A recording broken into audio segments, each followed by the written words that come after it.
Masalah tersendiri karena disadari atau tidak kelemahan kita sudah berada dalam genggamannya.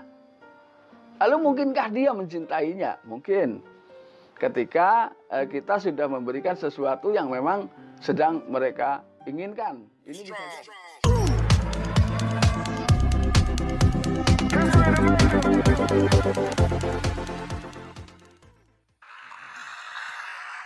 Assalamualaikum warahmatullahi wabarakatuh. Kembali lagi bersama saya Kang Kumis. Kali ini Kang Kumis kembali bersama Anda, tentunya masih di channel Kang Kumis, channel yang selalu membahas seputar permasalahan percintaan, rumah tangga, hingga masalah perselingkuhan. Nah, pada kesempatan kali ini Kang Kumis tentunya kembali menjumpai Anda dengan topik yang jauh lebih menarik dan terbaru tentunya. Nah, Kang Kumis ingatkan sebelum lanjut ke topik, silahkan Anda subscribe, like, dan komen di channel Kang Kumis agar Anda, sahabat semua, tidak ketinggalan info dan juga video-video terbaru di channel Kang Kumis.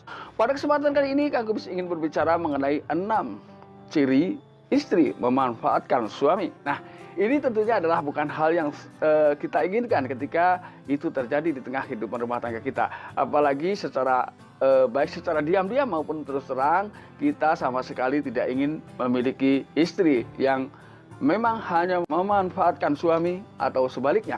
Ya, sekali lagi, kita tidak menginginkan memiliki pasangan atau istri yang memanfaatkan suami atau sebaliknya. Nah, jadi nggak ada salahnya Anda memahami satu persatu poin yang ingin Kang Kumis sampaikan pada video kali ini.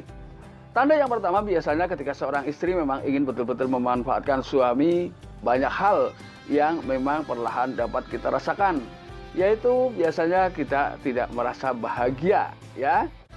Mungkin kita terlihat secara umum kita sudah berusaha melakukan apapun yang menjadi keinginan pasangan, ya. Namun di sini biasanya banyak hal-hal yang diakhiri selalu tidak sesuai dengan keinginan. Nah, ini adalah merupakan sebuah tanda awal ketika memang pasangan kita atau istri kita ingin betul-betul memanfaatkan kita, atau sebaliknya, ya. Karena seseorang ini sebetulnya walaupun perbedaan lawan jenis, ya, perbedaan jenis tentunya kadang ada kalanya orang yang memiliki sifat mirip. Lalu kemudian biasanya kita akan selalu merasa bersalah, ya, dengan apa yang sebetulnya atau langkah-langkah kita yang sudah kita lakukan jauh sebelumnya. Barangkali kadang ada kalanya bahwa kita merasa melakukan hal yang salah. Kenapa demikian? Karena sadar atau tidak dalam hati kecil kita sudah kadang merasakan bahwa ini adalah kejadian yang diakibatkan atau dikarenakan kita salah memilih pasangan. Nah, biasanya memang sifat keseluruhan bisa diketahui kita, ya, kita mengetahui secara luas tentang perilaku pasangan kita, perubahan sifat pada pasangan kita ini setelah kita lama hidup bersama. Jadi semakin ke depan, semakin jauh kita bersama, ini semakin luas kita memahami perilaku yang sebenarnya, ya. Ini baik dalam konteks berteman maupun dalam konteks suami istri. Semakin kita lama bergaul, kita akan semakin jauh memahami sifat asli seseorang. Ini yang kedua. Kemudian yang ketiga, biasanya seorang istri memang ketika sudah ada niat, ya, baik secara langsung ataupun dalam batin, baik yang bisa kita baca maupun yang tidak kita baca. Artinya yang kasat mata maupun yang terang-terangan. Ini biasanya apapun yang kita lakukan, yang ketiga, ya, apapun yang kita lakukan ini pada dasarnya tidak membuat pasangan menjadi puas atau merasa bahagia. Atau anggap saja perjuangan kita ini akan selalu disia-siakan. Jadi semakin kita dipahami oleh pasangan kita, maka disadari atau tidak, dia makin tahu celah dan kelemahan kita dan dia akan semakin memanfaatkan kita. Ini adalah tentunya adalah hal yang sangat tidak kita inginkan, ya, baik terjadi pada istri maupun suami. Jadi nggak ada salahnya kita belajar sama-sama memahami tentang perilaku seseorang, ya, baik itu dari sisi persahabatan maupun dari sisi suami istri. Nah, ketika dari sisi persahabatan mungkin ketika kita sudah mengetahui, kita bisa menjauhi perlahan, ya. Namun ketika apa yang dilakukan itu justru oleh pasangan kita, orang yang setiap hari hidup bersama, ini adalah hal yang sulit tentunya. Dan mau tidak mau ketika memang rasa cinta kita lebih unggul dari perasaan yang lain, maka kita perlahan-lahan harus mampu menciptakan hal-hal yang membuat dia menjadi berubah. Artinya kita perlahan-lahan melakukan perbaikan atau nasihat-nasihat yang memang bisa merubah perasaan dan perilaku pasangan kita. Ini.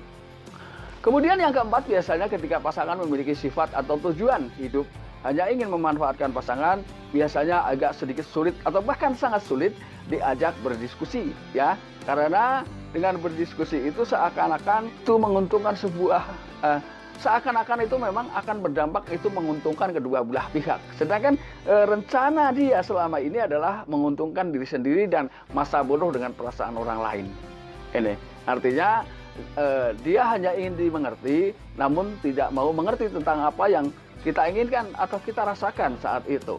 Kemudian yang kelima, sebaik apapun yang kita lakukan, itu tidak akan mendapatkan sebuah sambutan atau tidak akan mendapatkan imbal baik tentang kebaikan dari pasangan kita. Namun, bisa juga dampaknya yang kita rasakan adalah kita akan berakhir dengan rasa kecewa yang berkepanjangan. Ya, tentunya ini adalah harapan yang terjadi hanya sebelah. Artinya mungkin kita berharap setelah kita lakukan ini pasangan kita akan menanggapi seperti ini. Tapi ternyata begitu kita sudah berjuang keras untuk berusaha mewujudkan apa yang mereka inginkan, itu hanya ditanggapi dengan biasa-biasa saja. Ya, artinya sama sekali tidak ada nilai plus di mata pasangan kita. Ini tentunya adalah hal yang tidak kita inginkan terjadi ya di tengah kehidupan keluarga kita. Ya, karena kita tentunya di sini adalah membutuhkan apapun yang kita lakukan ini adalah rasa saling sinergi, rasa saling menyetujui ya, rasa ingin sama-sama mewujudkan bagaimana menciptakan keluarga agar jauh lebih baik. Ini. Kemudian yang terakhir jelas ya, setelah kita lama berjuang, kita lama hidup bersama, dia akan semakin mengetahui karakter kita, karakter pasangannya. Jadi dia akan semakin tahu ya apa yang menjadi keinginan dia dan bagaimana cara mewujudkannya. Ini tentunya dia punya celah-celah tersendiri karena disadari atau tidak kelemahan kita sudah berada dalam genggamannya. Lalu mungkinkah dia mencintainya? Mungkin. Ketika kita sudah memberikan sesuatu yang memang sedang mereka inginkan. Ini bisa jadi. Namun begitu apa yang dia inginkan sudah tercapai, akan kembali berubah pikiran dan gerak-gerik dan langkah. Pokoknya tidak ada sesuatu hal yang memang membuat kita menjadi merasa bahagia dan puas tentang apa yang sudah kita berikan kepada pasangan kita. Nah, sahabat, ini hanyalah merupakan sebagai pemahaman buat sahabat semua, terutama bagi sahabat-sahabat Kang Kumis yang memang belum memiliki pasangan. Yang pertama. Yang kedua, saya doakan mudah-mudahan sahabat Kang Kumis semua yang sudah berumah tangga hingga saat ini, saya doakan mudah-mudahan keluarga Anda selalu harmonis dan selalu mendapatkan kebahagiaan terbaru dalam hidupnya. Nah, sahabat Kang Kumis, mudah-mudahan apa yang sudah Kang Kumis berikan bisa bermanfaat buat sahabat semua. Dan akhir kata, salam harmonis bersama Kang Kumis. Wabillahi taufiq wal hidayah. Wassalamualaikum warahmatullahi wabarakatuh.